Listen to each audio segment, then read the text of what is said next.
Yaman campaign rally el mga kandidato para konsehal del Distrito 2 bajo el Partido Liberal na Barrio de Putic anoche. Yan kabesa con el grupo el incumbent Mayor Maria Isabel Climaco, el incumbent Vice-Alcalde Cesar Iturralde y el de ila kandidato para kongresista del Distrito 2 Manix Dalipe.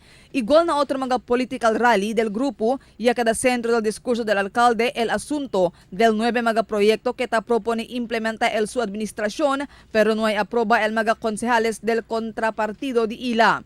Ta continúa disculpa el alcalde con el grupo del congresista Celso Lobregat si porque no hay puede implementar con este 9 mga proyecto que ta incluye la estación de pulis na Labuan, 2-story 8 classroom building na San Roque National High School, sistema de desagüe na Tumaga, barrio hall na Limaong, slope protection na Tugbungan y otro pa mga barrio.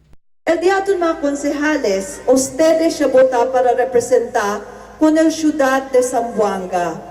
Pero cuando ya necesita de la ayuda del March 22 kay Aichenea Comelec Ganban, si Congressman Lobregat ya llama con el 18 concejales para nomás soportar el programa que dale police station na Labuan, dale eskwela na San Roque, dale slope protection alina Tugbungan, dale proyekto man Manikaan, kay quiere sila controla con el consejo, kay sila el majority. Durante el rally, y habla también el alcalde que bien concierne él en la protección del medio ambiente del ciudad y ahí continúa él protege con el medio ambiente.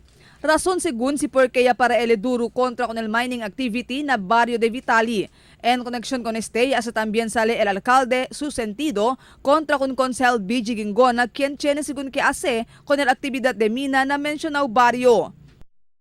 Ese acro mining, si Ben Climaco tapara en contra con el mina aquí en la ciudad de Zamboanga, kay amose el destroza con el diatun medio ambiente el watershed. Pero si BG Gingona, un concejal, taanda man happy con el mga dueño del atro, siendo aquí kita tapara, sila galeta suporta. Ya contesta también con este asunto si Consel Gingona por medio na un text message. Según con él, soporta él con el mina por causa kay tamira él un responsible mining este.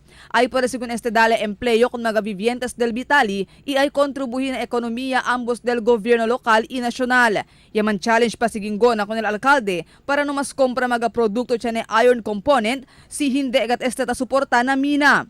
Como el chairman del Committee del Trade and Investment na Konseho Lokal, normal lang según para man meeting ele con mga posible investor del ciudad. Y habla pa si Gingona kay ta protege también ele con el medio ambiente del ciudad. Actualmente ta suporta también ele con mga proyecto de solar power plants. Ta pregunta también si Gingona si por qué bien silencio el alcalde sobre el otro mga concejales que niya suporta también con el mina na Vitali. Uban según del alcalde ahora este mga concejales.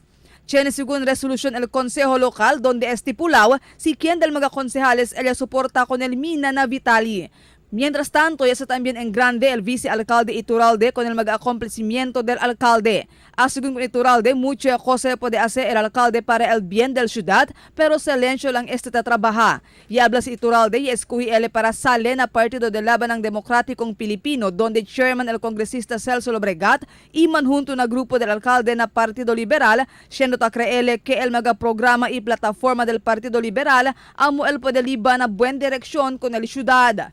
Y revela también si Iturralde el verdad razón si porque bien rabiao el congresista Lobregat con el alcalde Climaco y si porque pirmi ese tamal habla kanila na di ila mga political rally. El Vice Mayor Iturralde desde antes usa el uniforme colorado. Mucho te pregunta conmigo. Y te extraña también sila porque desde el principio de campaña hasta ahora el diatun alcalde, el vicealcalde, bien bobochao gayot con el Distrito 1 congresista. Siguro debe kita se aclarar por qué bien rabiao y por qué el Vice Mayor Iturralde color hielo y ahora. ¿Sabe ustedes el razón porque el congresista Celso Lobregat. Bien rabiado ngayon, y todo el día tapoponcha ko dyan ng alcalde, pati con el vice-alcalde. Kay el congresista Celso Lobregat ya pidi que él esta elección ay corre como alcalde. Pero el jaton alcalde Ben Climaco ya para duro following the principle of the equity of the incumbent. Quiere decir, si tú, el incumbent mayor, tiene tú el derecho para ole otra vez alcalde. Por eso ya don mayor Ben ya insistí que él hay corre ole alcalde.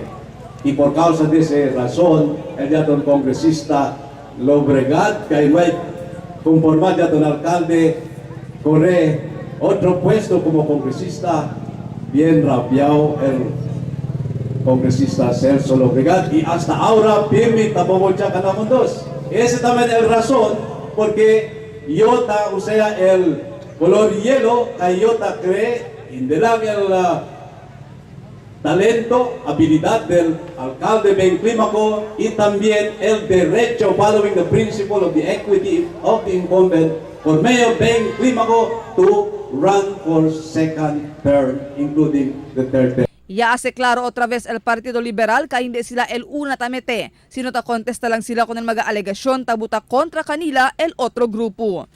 Marifita Mayo, Dateline Zamboanga.